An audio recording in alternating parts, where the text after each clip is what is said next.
Okay. Today on the bench we have this amplifier, which we will look at the name in a minute, but I wanted to get a picture of the back just so I would have it. It has 4 ohm and 16 ohm speaker connectors and a common ground, of course. Same here. There's the fuse. It's 50 to 60 hertz and it's rated at 175 amps. This looks like the power switch, and we will check the fuse. It does have a non-polarized plug, so it's probably 50s.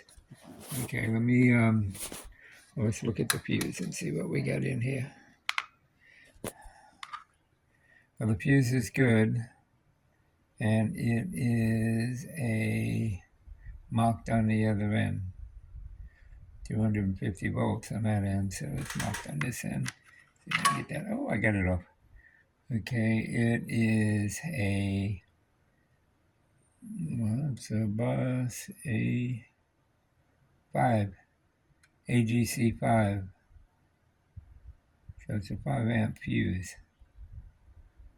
Okay. So it's good, and it's a 5 amp, and I'm going to stick it in the other way. Okay, I'm going to put that in. And now this amp weighs a ton, as you can probably see through the back there. Notice it didn't even move when I pushed the fuse and had to push to put it in. It's got 2 output transformers and a huge power transformer. Okay, so what is it? Well, let me turn it around. And actually, that might have been the front.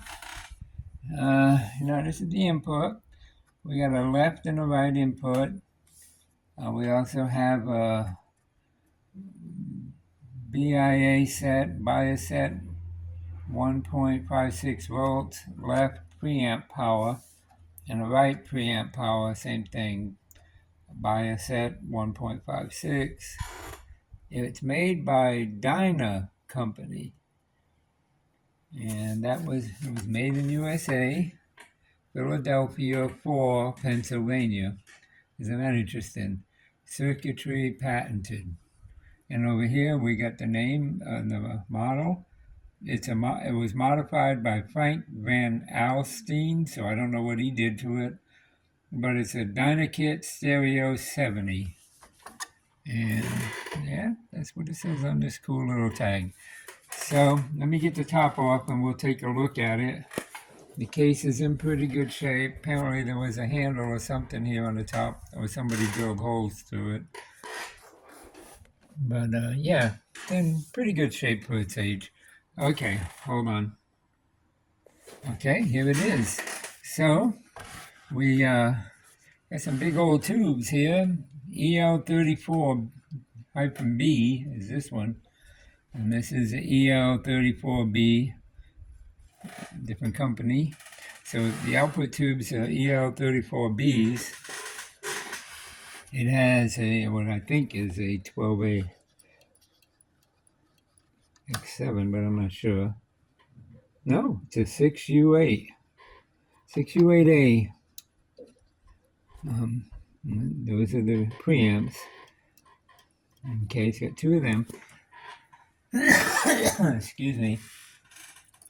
For the smoothing capacitors, or filter capacitors, as we call them back in the day, got 2 120s at 400. Look at the size of those monsters.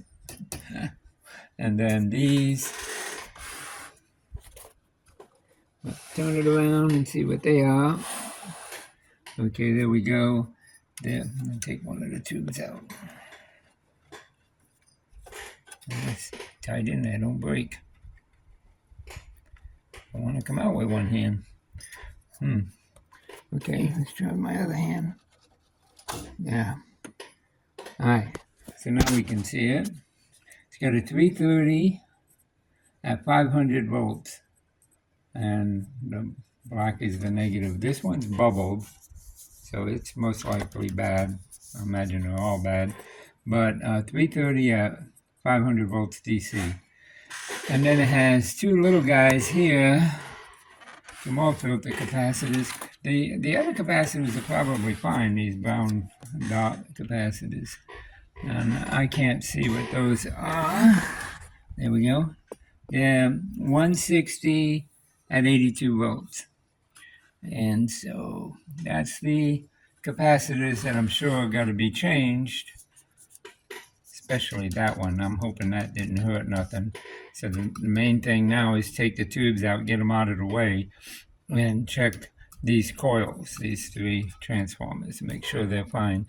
And these are the brown dot caps.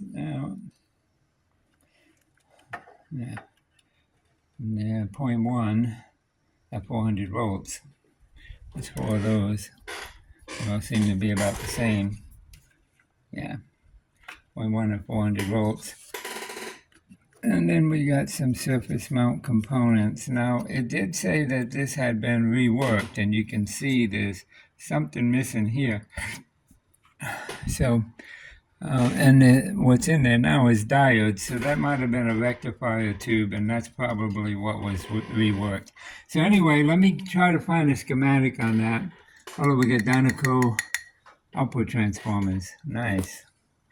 Let me get tubes out, get it prepped, get the bottom off so we can see inside, and we'll see what's underneath it. Check these out, and we'll go from there. Melted wax there, right? That comes from this guy, and he's a choke.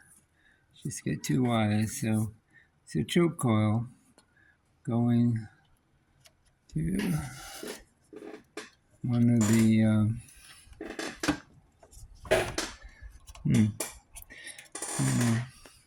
I don't know, some kind of subboard in there or whatever. But anyway, yeah, you can see some rust corrosion here and here, and this choke got hot and did some melting onto here, and that's pretty thick and pretty old. Yeah, and then here's the diodes, which I think replace the rectifier tube. And then get some more weird stuff there. I don't know what that is. It's not wax. I don't know. Weird. Anyway, so it's just mostly wiring under here. A couple components. But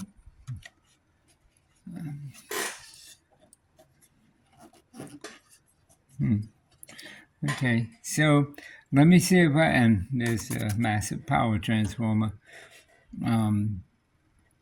So we got what, 1, 2, 3, 4, 5. 1, 2, 3, 4. 5 pairs of wires there, and on this side we got 1, 2 pair of wires there. So we'll check it out and see what it is. But yeah, so you know, we got a couple. This is a 15.6 ohm, 1% resistor. There's another 1% resistor here, most likely the same. These are some kind of precision resistors, I believe.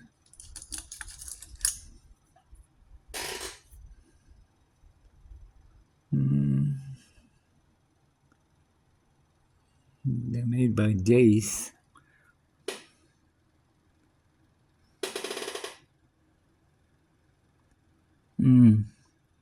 Might be, there might be capacitors, microcapacitors, I don't know. They got a part number on them of 101F and RN60D and 891OJ. I don't know what they are. I have to pull the data sheet on those guys. But we got some microcaps here and here. And that's a 0.02. And I mean, this ceramic 0.02 and 0.01. That's strange that they're different, but again, this is where the rectifier would have been, so that. Okay, I did a little research on this amp, and there's some YouTube videos out there. Apparently, the original preamp board had a lot of issues. So different people in different periods of time since the amp came out have made changes. And this is one of these changes. This was a audio board that was designed by Van Alstyne, Super 70 power amplifier board. So it's basically he created his own printed circuit board for a preamp. And I see a few issues, but actually it's in pretty good shape. There's nothing wrong with the preamp board that I can see. Looks like there might be some heat got in different places, but these are power resistors and they get hot, so it may not be a problem. He even made changes, or whoever installed the board made changes here, because see, it had a different tube number printed on the board, and they closed it off. See, they blacked it out. It looks like it was a 7199. So whoever originally designed the board, these people here, designed it for two 7199s, but somebody might have rewired some on the bottom. I don't know. I think it's original, and they just, rather than using 7199s, they went with the 6A or 6UA8s. Probably the same, basically the same tube. Now, there's been some changes. This one is buckled, and that is concerning there, and I'll explain why in a minute. But well, anyway, it's probably bad.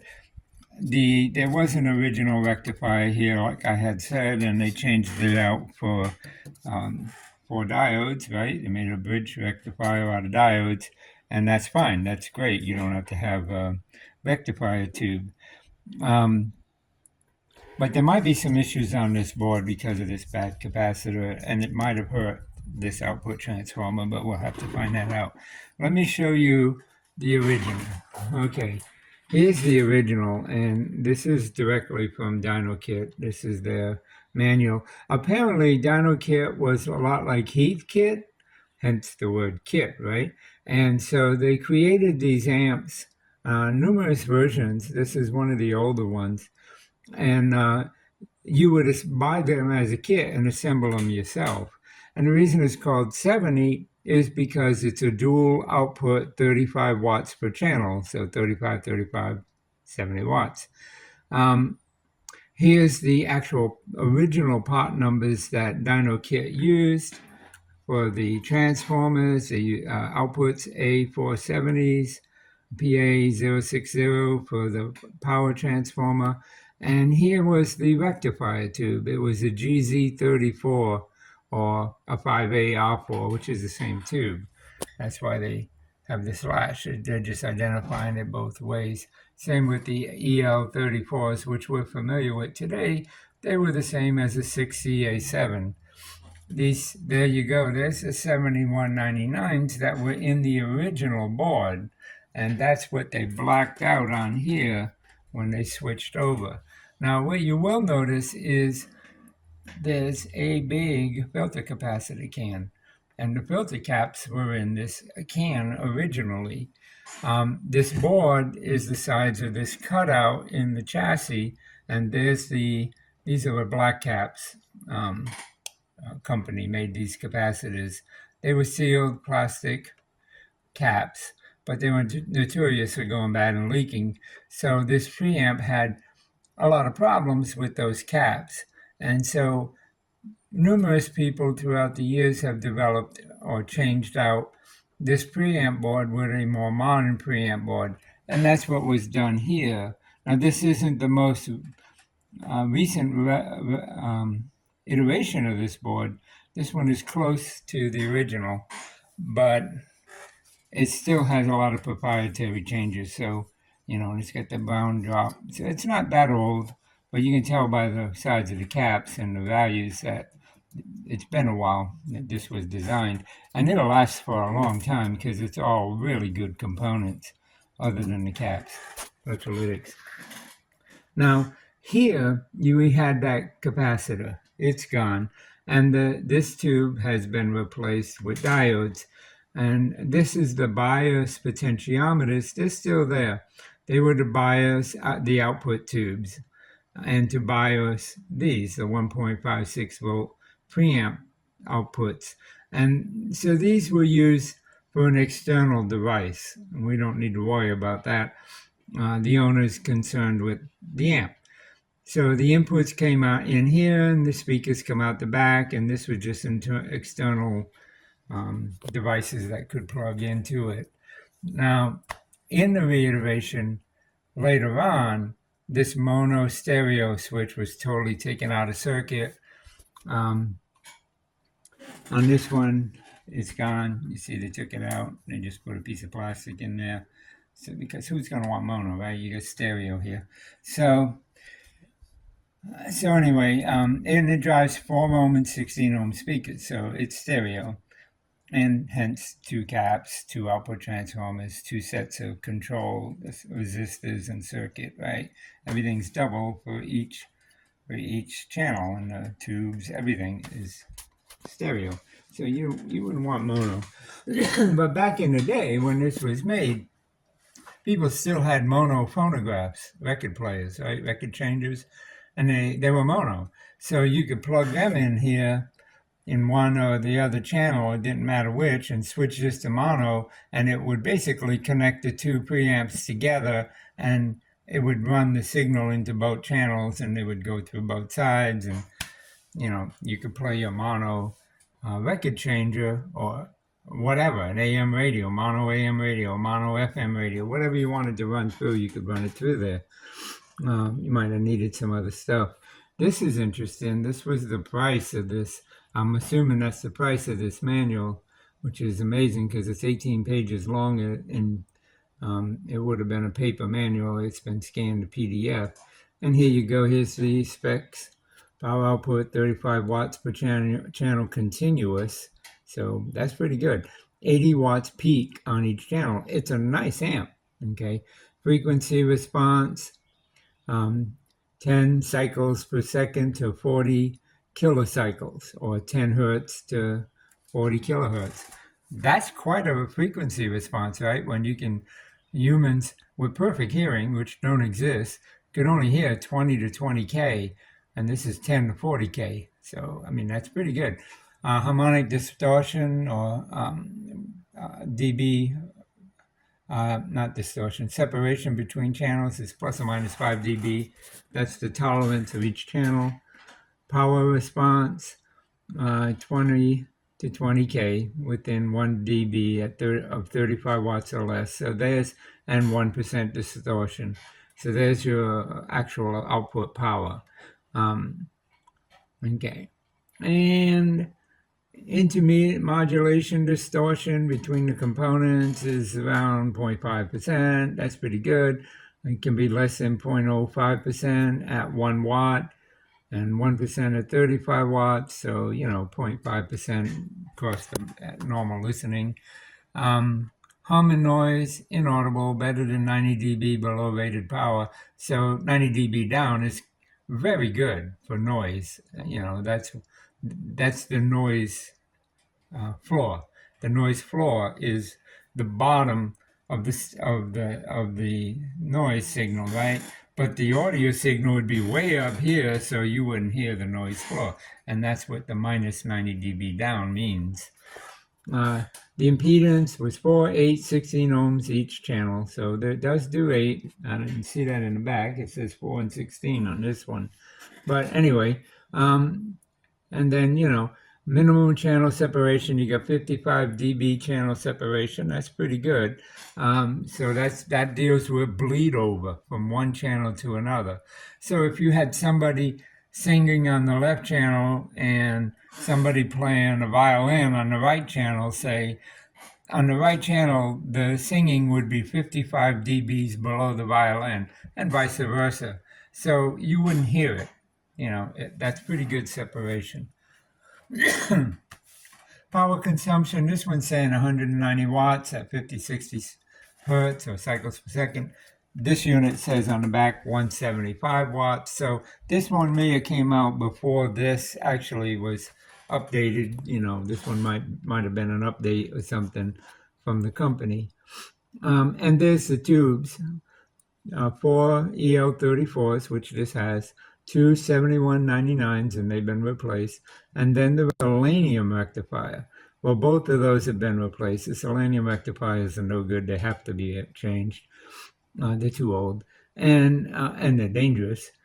And the regular rectifier was replaced with diodes. So that was a semiconductor. That was an update done by whoever did this work on this board, or at a later point, because the tube might have been still there. There's a cutout here. So that they might have just took the main cap off and filtered it into this board and left the tube, which is what I gather. Somebody else later came along, worked on it, took out the tube and put in diodes. Probably the tube went bad and it might be really expensive or something.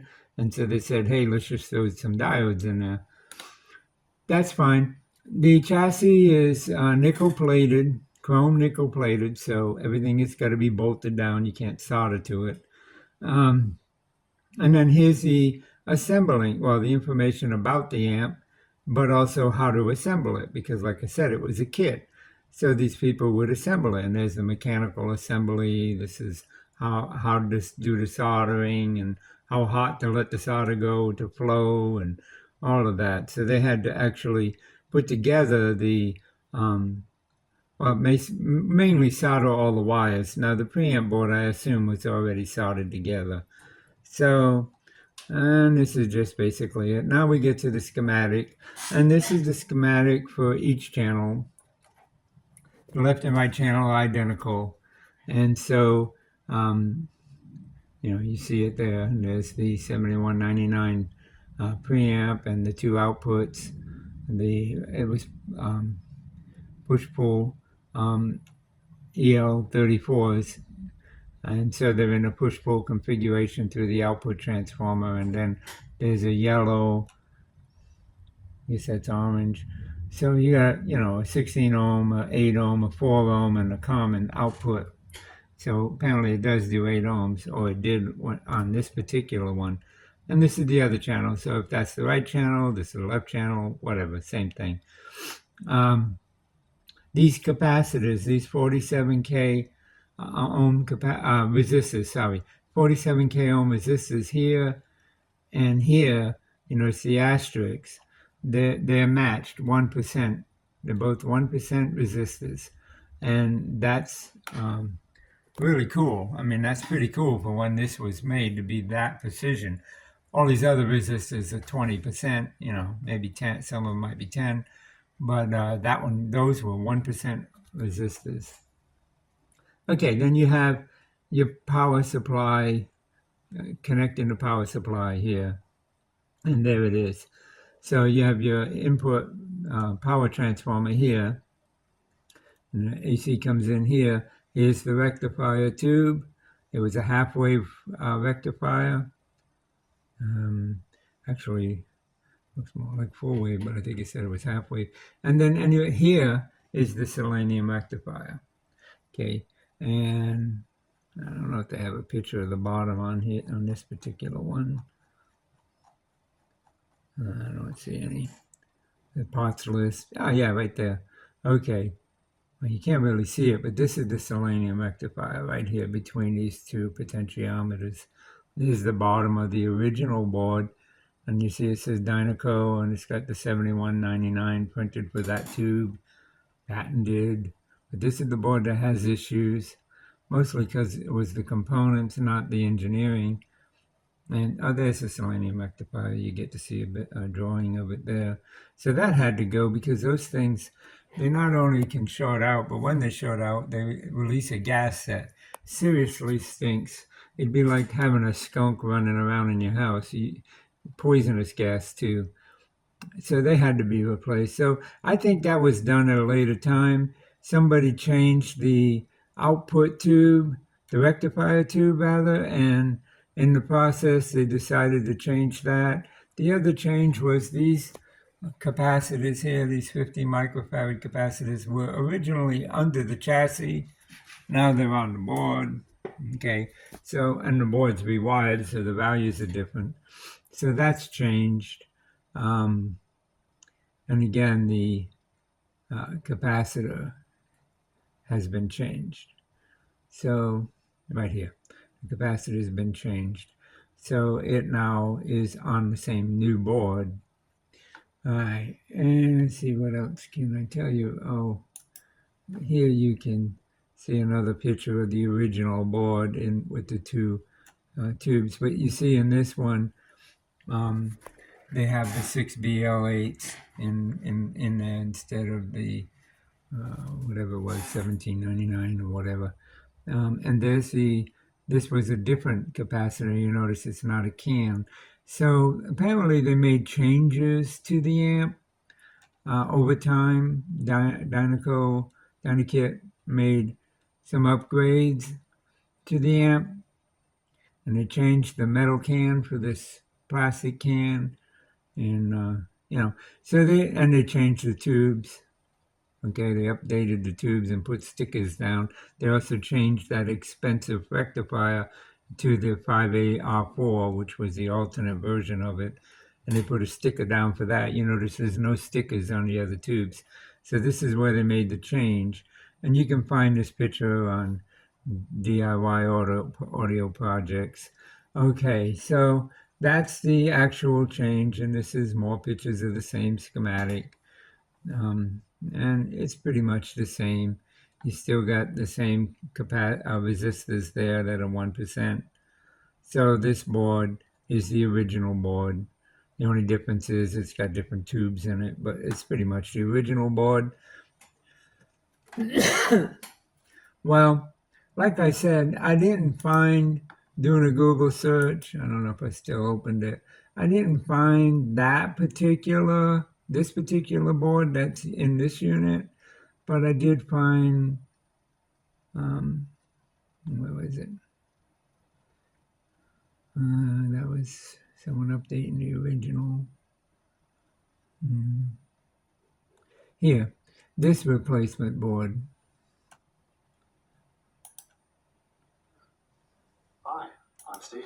Okay, so in this particular board, this is a replacement board. They still left the original can in there and the original rectifier, but they put in this board, which has 3 tubes, and it fit in the same hole, right?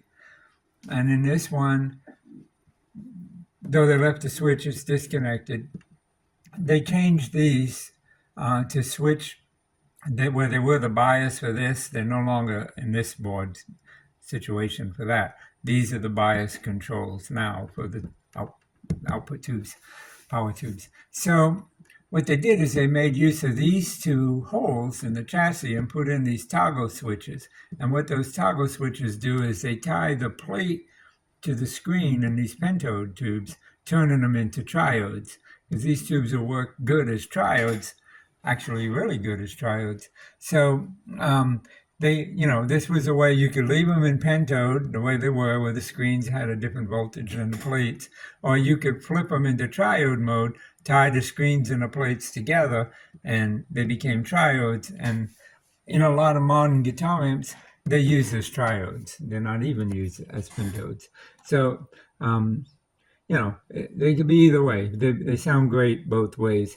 But this board has been replaced by many different iterations through time because of the issues with the preamp board. So that's where we're at. So what does that mean for me? Well, a couple things. First off, this board is totally different than the other newer boards. It had the cutout, so it left the rectifier, but it took out the filter capacitor, and it connected where it connects to these feeds here, which feed these capacitors in this circuit board.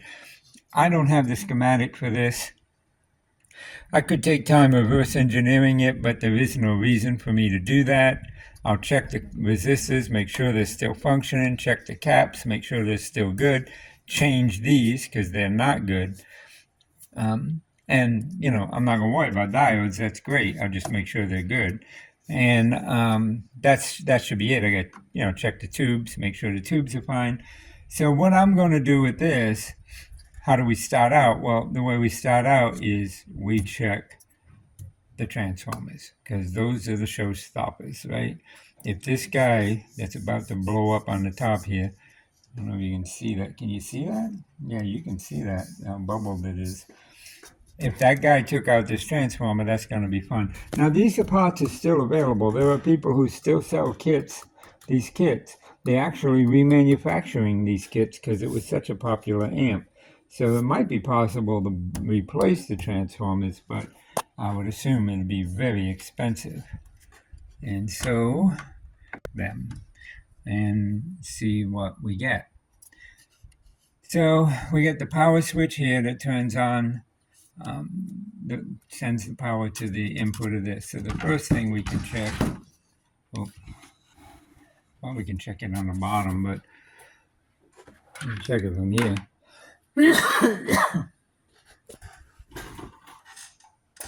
Excuse me, I got some kind of cold thing going on that won't go away.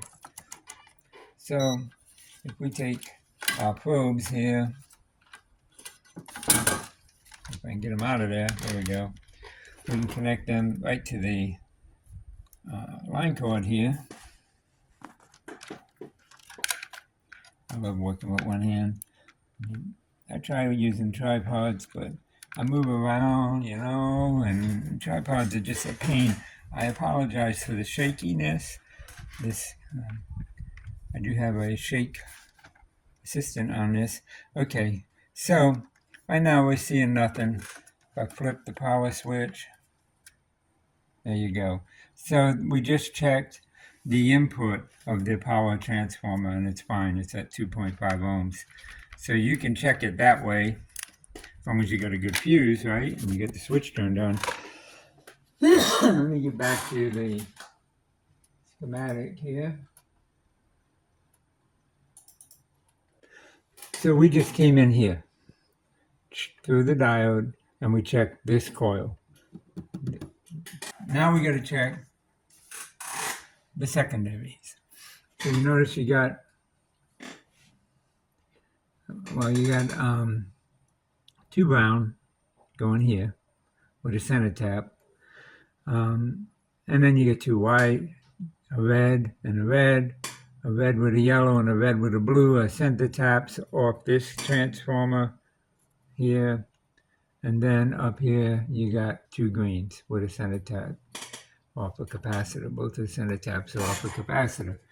So we can check them there. So like on here, you'll notice they're different colors. You don't see 2 whites, right?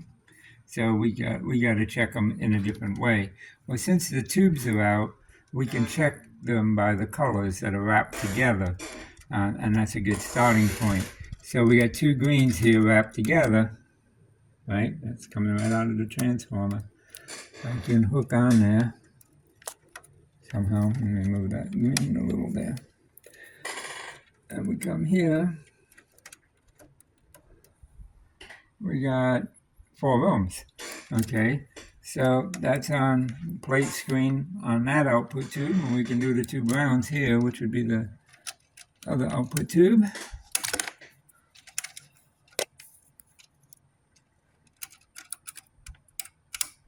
Yeah, and here. Oh, well, that's interesting.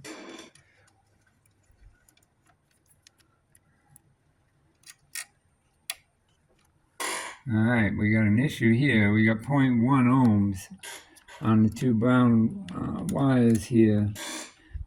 That could be something in the circuit, because we do have a black wire, 2 black wires coming off here going up this way. They're going here. I don't think they're going anywhere. Well, they're going to this red wire that comes to the circuit board here. They're just stuck through a wire there, but they come right here. So that's not healthy. On this side, we got these 2 black wires that come here. They come off these 2 red wires that come to this side. So we got a problem. It's probably that capacitor on that board, right? Because that's each side. So it could be a capacitor, because that could be blown, and that could be a problem, right? Now the main big capacitors are back here, but traces, right? So we got 1 ohm here, we got 4 ohms here, and I'm going to check that 4 ohm section one more time and make sure that we had a good connection, and I'm sure we did. 4 ohms sounds right. Oh no, we got 0.1 there. Okay, so we're reading about the same. I don't know how I had 4 ohms there. That's kind of weird. Anyway, so that tells us that most likely, since that's very low resistance, it's most likely not a short here. It's actually measuring the coil. Now, we have 2 reds here that go to the rectifier tubes here from one end of the chain to the other end of the chain. And so we can check across them. We're also checking across the diodes, but that ain't a big deal. Again, to stay there is, oh wait, hook on that capacitor that goes right across it there and here. And we should have low resistance too, relatively. We get 27 ohms. That's probably about right. That's probably about right for the main output. That would be across this. So we got 2 center taps right on there. So this would be plate to plate on what was the rectifier, and that's what we got here. We're going from one end of the chain through them to the other end of the chain. So yeah, we're still about 1 to 1 there. So there would be center taps for this. So I'm going to leave this on this side, and we're going to see if we can find out what would be the center taps for that. And right now, I think now that I notice, I'm thinking it's this red with a black and this red with a yellow. And on here, that's what it says, red with a black and red with a yellow. See them there? Okay, so those are the center taps. So if I come across here, I should have a reading, and it should be less than the total. And the same on this one. I should have a reading, and it should be less than the total, and it is. So the output transformer seems pretty good. Now there is another coil on here, a couple other coils. There's this one that goes across this capacitor, that's this green wire, and this brown with a yellow. Now that don't look good. We got open load there. But they're wrapped together. Now we can check and see if this green is in this bundle. It is. Okay, that is strange. Let's see if we can troubleshoot that. That would be these, right? The 2 brown and the 2 green. So yeah, that could be the center tap, right? The center tap there going to the 2 green. That would be low, right? We had 0.1 across them, so obviously it's going to be low. And between the 2 brown, on the other side, we probably have this guy. And that would be one of these. And again, it will be low. Yeah. So that's fine. And this capacitor is across these 2. So if we look at the schematic, yeah, we have a capacitor coming out here and a capacitor going back in there. So 2.02s are across it. And so this is a 0.02. And the other 0.02 is probably been replaced with some other gadget, because this doesn't look original. That looks more like more of this stuff that's all over the bottom, right? So I don't know, but at least we got a capacitor there. This is a weird capacitor. It's a center tap. Oh, it's times 2. Okay, so it is 2 capacitors in one. That's weird as heck. 0.02 times 2. So it's 0.02 from here to here and 0.02 from here to here. I guess that would be 0.02 across it. That is just weird. Yeah. I think I've seen a ceramic one like that. Let's get the same scenario. No, that's a regular.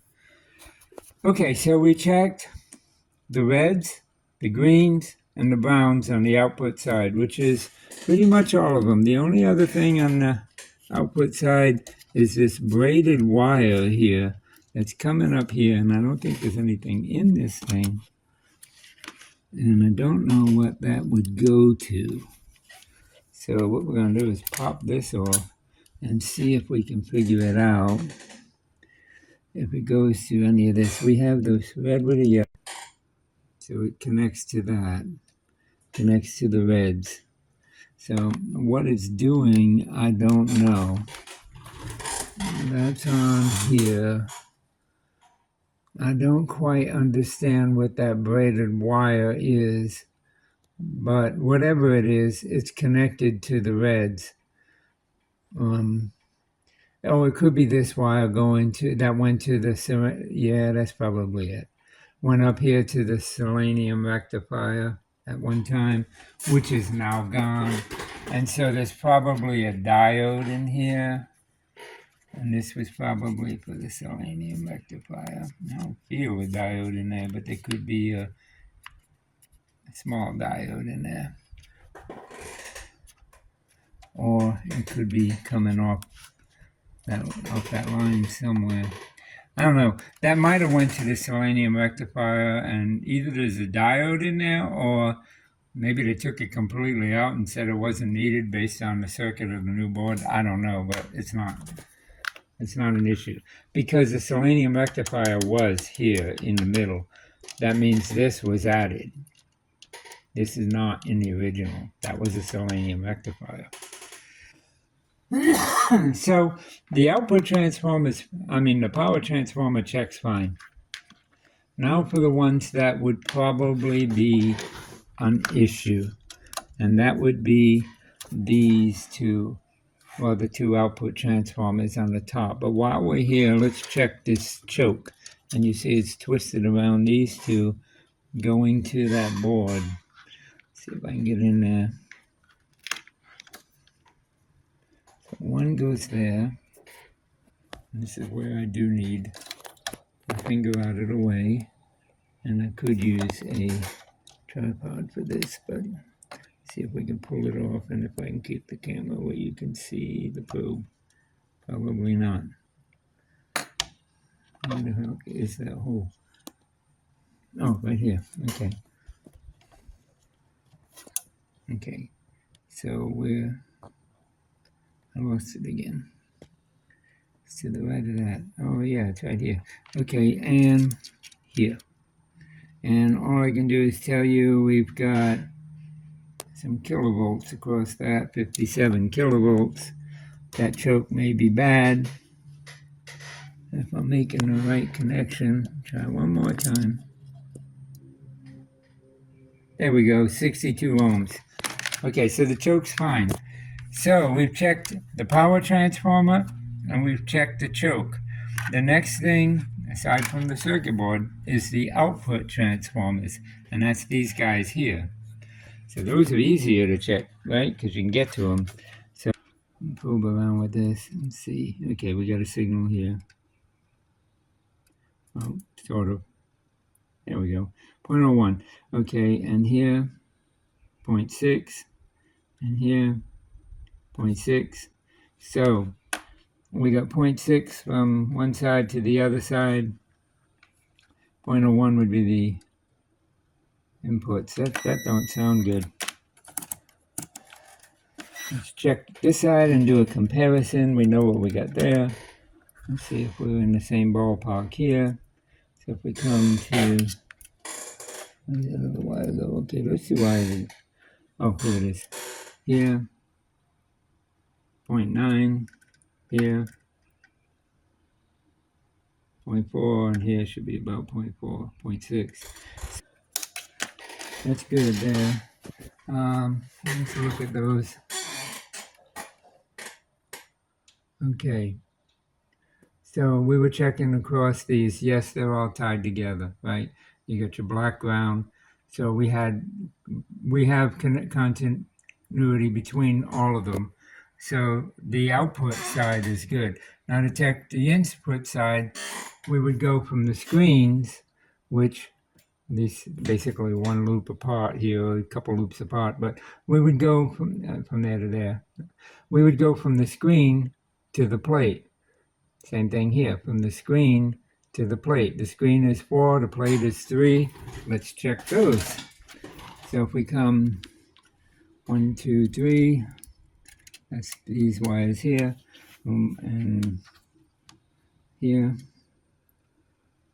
and we got 70 ohms. Okay, and we come to this one. That's going to be this one. And right next to it, this one here, 71 ohms.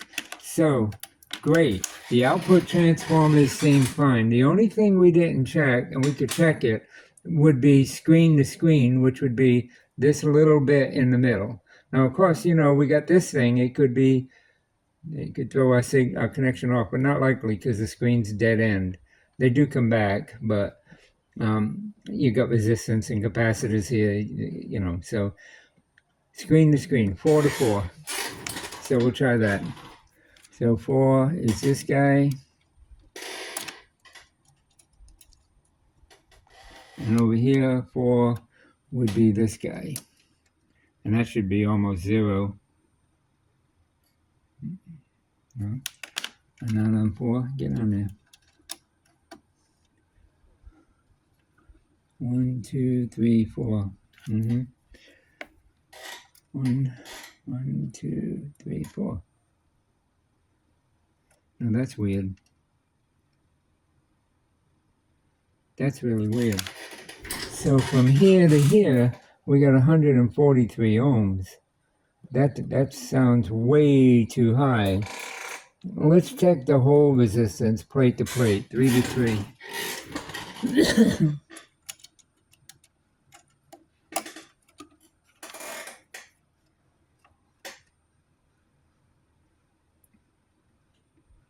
$142. 142. Was that connected? Maybe I wasn't connected to the right one. What do we got there? 71. That's plate to screen on one side. Come here. 144. And here. We got a problem. So we got a problem on the output side. This is really strange. Here we got 72. That sounds about right. And 144 don't. And here, 72. So 144 would be twice 72. What am I measuring wrong? 1, 2, 3, 4. That's 4. 1, 2, 3. Oh, 1, 2, 3, 4. So this is 4 to 4. Yeah, that's twice. Okay. But what I was trying to get was from the screen. Oh, the screen is 4. From the screen to screen. Yeah, so that's 143. And from plate to plate, we got 70 something. Oh no, 142. Okay. So from screen to screen, we got 140 something. And I mean 72. And then from here to here, we have 144. So these are not as close in this diagram. They're more like here and here, right? Because they're like, you got half of the total between them. So you got a fourth there and a fourth here and half of the resistance between them. So they're not, it's not exactly right, but it seems to be okay. Wait a minute, my bad, my stupidity. We're checking across 2 coils. Yeah, that's definitely my bad. Sorry about that. I'll edit that out so you won't know that I screwed up early. Okay, so we got to go across these 2 tubes. not across the amplifier. Duh. Paul, what's the matter with you? Okay, so here we're on the plate. So if we want to go to the plate of this one, would be across the entire screen. I mean, the entire thing. 1, 2, 3. There's the other side. Now we should have a better reading. Okay, 198. Now if we go from screen to screen, 1, 2, 3. Was I on the screen? No, this is the screen. 66. From screen to screen, from plate to plate. Let's check that again because I think I screwed up. 1, 2, 3. Here. Oh, come on. Yeah. Okay, so yeah, from screen to screen, plate to plate, we got 198. From screen to screen, we've got a percentage of that, which is here.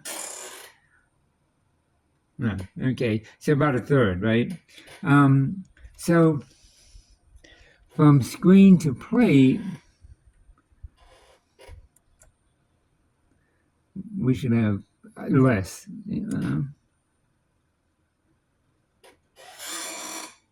This is screen, that's screen, screen to plate. Oh, no, it was screen to screen, that's right. Because screen to screen had a little bit of space in between them.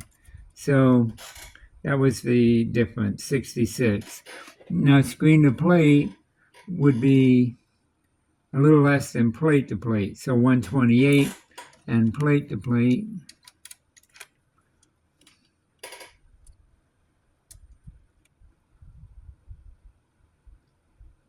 roughly twice, right? So that's good. This side's fine. Now we come back over here and we'll do that again. So we'll go from plate to plate. 1, 2, 3. 3, 3. Plate to plate. That's the plate. Am I on the right one? Get my right over there. 1, 2, 3. 128. That don't sound good. And what do we got on the screen here? Screen to screen. 1, 2, 3, 4. 139. 139. 137 on screen to screen. And we got less on plate to plate.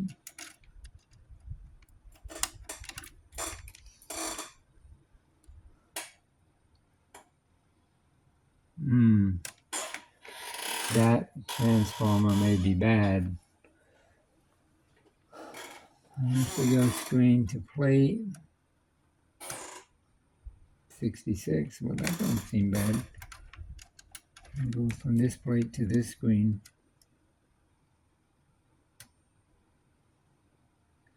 Yeah, we got a problem with this transformer. Get my lid contact, get on there. Try to get on the wire. Alright, so that's plate to screen. And we got something going on here. That looks like a capacitor. I think this is our burnt capacitor. 198 ohms. See, and if I go from the other screen to the other plate, we got our 66 that we had on the other side. Okay. And this one is just going down to the bottom, and that one's going down to the bottom. Something's wrong on this side, and that's probably where that bad capacitor is. I don't know, it might be on this side since I got a high number on both sides. I don't know, it's kind of weird. But they're not matched, and that's not good. Because they should be. If I go from this screen to this plate, I'm going through all of this coil. if I go from this screen to this plate, I'm going through the same amount of coil. So they should be about the same. And on that one side, they are. But on the other side, when I go from screen to plate, on one side, I get half the resistance. And when I go from that screen to this plate, I get roughly the same as I get on the other two. But they should be the same. Whether I go from here to here or here to there, I should have this just about the same reading, because I'm going from here to here or here to here, right? So that and that should be about the same. And they are on the one side, but on the other side, if this was the other channel, from here I have one resistance, and from here I got half the resistance, which means shorted loops. What I did is I went ahead and wrote down all the numbers here, and then I, with tubes, right, and the coil, and traced the wires and all that good stuff. I put the numbers on this side that are on the right side, these two, and I put the numbers over here that were on the left side, these two. And I compared them and then put them, then I went ahead and redid it here, because I already seen issues here. From plate to plate here, I don't see how I drew it out anymore. But from plate to plate here, I was getting, I don't know. I don't know. But what I did is I said, well, that ain't working. I seen the problem. I mean, I'm getting the same numbers on both sides, but there was an issue. So it's like, it's deeper than being the coil. It's not the coil, it's something else. So then I wrote it down, and this is, so I called this tube 1, 2, 3, and 4. So I measured from here on this side. Plate 1 to plate 2 gives me 200. That makes sense. Plate 1 to screen 2, which is a little over halfway, that gives me 128. That makes sense. Plate 2 to screen 1 gives me 137. Now that makes sense. These two numbers are, you can think of them as exact, because though they're 10 ohms off, they're the exact same impedance, and I'll come back to that and explain that in a minute. And then screen 1 to screen 2, they're right next to each other. On the schematic, they got a little bit of coils between them. They're 66.3. That makes sense. So this side is making sense. Here we got a problem. Now you'll notice, plate 3 to plate 4, I got 128. Well, that's what I should have from plate 1 to screen 2, or in this side, plate 3 to screen 4 should be 128. But on plate 3 to screen 4, I'm getting the 200 that I should get from plate to plate. See, those two numbers are backwards. These two numbers are also backwards. From plate 4 to screen 3, I'm getting 67. And that would be similar to plate 2 to screen 1, where I should get 137. And then screen 3 to screen 4, I'm getting 138. Well, those two screens are close together. That should be that. And sure enough, on this side, screen 1, screen 2, 66.3. So that tells me right there that these two tubes are wrong. They're messed up. And I can show you that that's the case with just two measurements. The first one being plate to plate. That should be the highest resistance. So pin 3 up there, down there, to pin 3 up here. This should be the highest resistance. It should be 200. It's 128, as you can see, 128. This should be 128. Plate 3, which would be this plate up here, so we'll connect to it. Plate 3 to screen 4 should be 128. But if I go from plate 3 to screen 4, you see I get 200. So these two are backwards, for sure. These two are backwards because that's what it should be. And then these two, probably because these two are backwards, these two are backwards too, right? Because when they wired it in, what they must have did is, I don't know how in the world they did it. I mean, I really don't know how they soldered those wires in the wrong place, but they did. So they must have counted backwards. 1, 2, 3, 4, 5. But that would be 4 and 5, not 3 and 4. So I don't understand. Same thing here. It would be 1, 2, 3, 4, 5. 4 and 5, right? 1, 2, 3, 4, and 5, not 3 and 4. Should be 3 and 4. So if you start with the key here, which is right here, put the light there. Start with the key.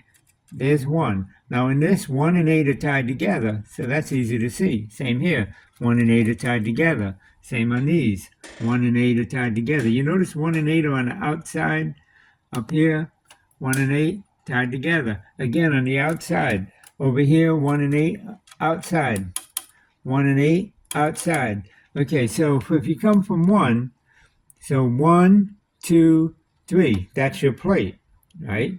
Because that's the plate of the tube is pin 3. Pin 4 is the screen. Somehow, they must have counted, I don't know how they could count this as 1 and count backwards, 1, 2, 3, and 4, and get them backwards, but somehow they wired one of the tube sockets. Well, they're not really wired backwards. That's the strange part. That's the really strange part. Notice the 2 green and yellow go to plate and screen. The 2 green and yellow here go to plate and screen. Now what they could have done is twisted these, but that shouldn't make any, well, yes, it would make a difference. It would most definitely make a difference. These should not be the exact same color. These are darker green. This is lighter green. So right here, this is, the darker one is on the screen. The lighter one is on the plate. Here, yeah, see here? The darker one is on the plate and the lighter one is on the screen. So it's just the opposite of this. The lighter one's on the plate here.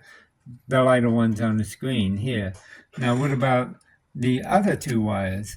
Well, the other 2 wires are blue and green, right? So that's even easier. See, they're coming out of here and they're blue and green.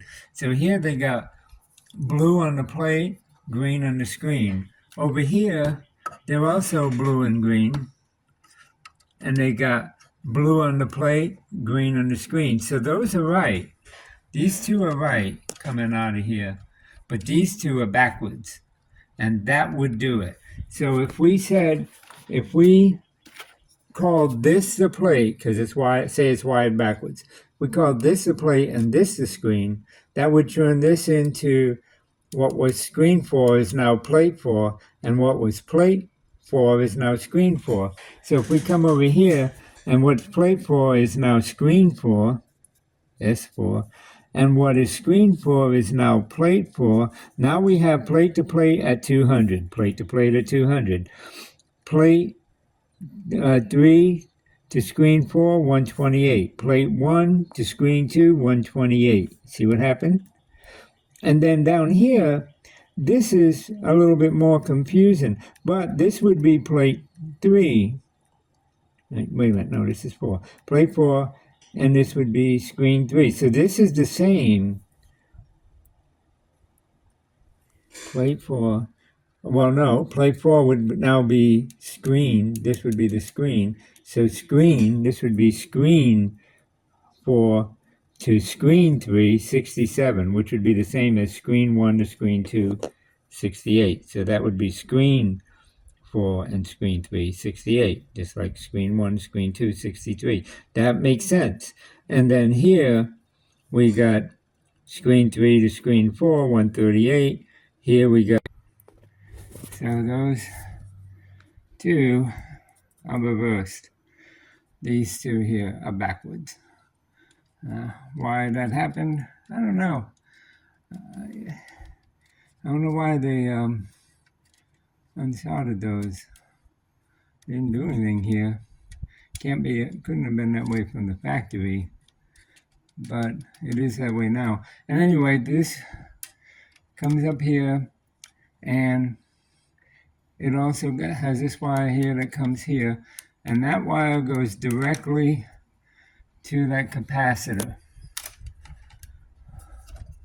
which is the one with the bubble. That one. So that's backwards, which would have put the wrong voltage on that capacitor and definitely messed it up. So I'm going to switch those. Just seems really strange that they would have disconnected those in the first place.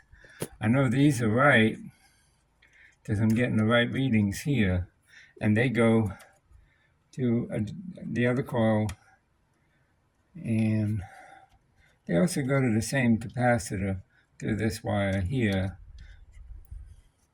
and that might not be correct. So, but 200 ohms from plate to plate is correct. 128 from plate to plate is not correct, and screen to plate is definitely not 200. That should be plate to plate, and that only happened because screen 4 is actually plate 4. And so plate 3 to plate 4, 200. This plate 4 is actually screen 4. Plate 3 to screen 4, 128. Plate 1 to screen 2, 128. So they're definitely backwards. The reason I've been dragging my foot about changing them is because the solder doesn't look like it's been resoldered. But now remember, this was a kit. That's true. This was a kit. So maybe the person who assembled it initially put them in the wrong place. And I'm sure if I look at the instructions, it'll tell you that the dark green and tan goes on the plate, and the light green and tan goes on the screen. And that's how they are here. The dark green and tan is on the plate, and the light green is on the screen. So this has probably been backwards since the purchaser of this kit assembled it and put them on, because those solder joints don't look any different than any of the other solder joints on the wiring. They look like the same age, other than these. Those look newer, and they are. So I'm going to switch them, change those, take this board out and change those caps. That's the next thing. Thanks for watching. Well, the plot thickens even more. Get a pencil here. Notice this. See where they scrape through and cut the trace from here to here, cut the trace from there to there, and over here, same thing. They cut the trace here where the pencil is. They cut the trace there. They cut the traces here and here, or here. I don't know what all that's about. Maybe they dropped solder and it jumped across and they cut out solder, but that looks like a cut trace to me, not solder. See though, you can see the copper edge there. And it looks like they cut one here too. And then they jumped wires across. So I don't know what in the world was going on here. And of course I don't have the printed the circuit diagram for this, so all I can do is assume that with these cuts it was still working, and yeah, but I got to change these caps, so I'm not going to deal with those because I don't know, you know, was that a legitimate change? Did they, you know, this has been worked on a couple of times. Did they legitimately do that? Did they realize this was backwards and mess up by cutting those? I don't know. There's no way of knowing. So all I can do is leave it alone. The next step is check the tubes and change those caps. But before I go unwinding, wiring all of this and make a diagram, of course I'll make a diagram and mark all the wires. But before I do that, I'm going to test the tubes. So that's the next thing. And then I'll be taking this board loose and changing those caps. Unfortunately, the caps are underneath, right? They're under in there. So, shoot, that may even be going to the same board, all those wires there. Yeah. And they go into the coils. Yeah, I think they go to the same board. That's gonna stink. Yep, same board. That's gonna be a real pain in the butt to deal with. So I don't know, maybe I'll Maybe I'll try to change it. I don't think I can. If I take these loose, mark the wires, and take them loose, maybe I can move it enough to move the board enough to get over, move it this way so I can unsolder the old caps without having to disconnect the wires, because I don't want to disconnect those wires. I wouldn't even do it. I mean, I wouldn't do it because I could never get a soldering gun back in there to resolder them. I would just cut them and splice them, and I don't want to do that. So, you see, this job is turning out to be a real fun project. But it is what it is. Thanks for watching. Well, these tubes test good except for one. That one is up to roughly 73. And it's fine, no shorts. However, that's number 4, so that was 73. I got my little chart here. Well, I measured it when it was 70, but it went up to 73. But the third one, it's still hot. The others are not even hot. Now, gonna give it time to warm up. There it is, short, bad. The reason that tube is bad, and you see I'll plug another one in there. The reason that tube is bad is it was in that socket that was wired backwards, and that was the problem. Burnt that tube out. Probably burnt out the preamp stage, I don't know. But that's where we're at. So you see, yeah, this is fine, right? Check for shorts, no short. Check the reading, and it's good. So that's 65. I think that was the lowest. Yeah, it gets up to 68, but it's a little sluggish getting there. See, 68. All right, so that one is shorted. Now we're going to check the 6U8s. There's 2 of those. So that's type 2, 6.3, 22. Those stay the same. BCF. Let's turn these off. BCF and EG down.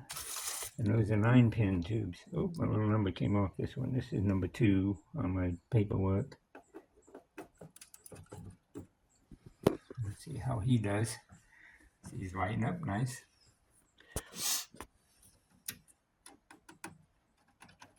No shorts.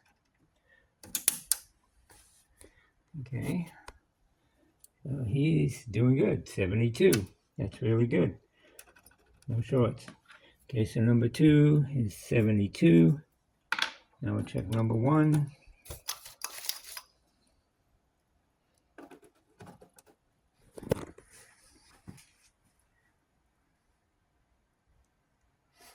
This may be okay. It might have only been the high voltage on that EL34. Yeah, no short here. See, that's short testing up there. That's leakage. No short. Back to leakage. Fine. Check it. And it's 68. It's good. Nothing wrong with that tube. So that's number 1, 68. Okay, so we got one shorted tube and one that's a little sluggish. It's not a big deal, right? But it is what it is. Okay, thanks for watching.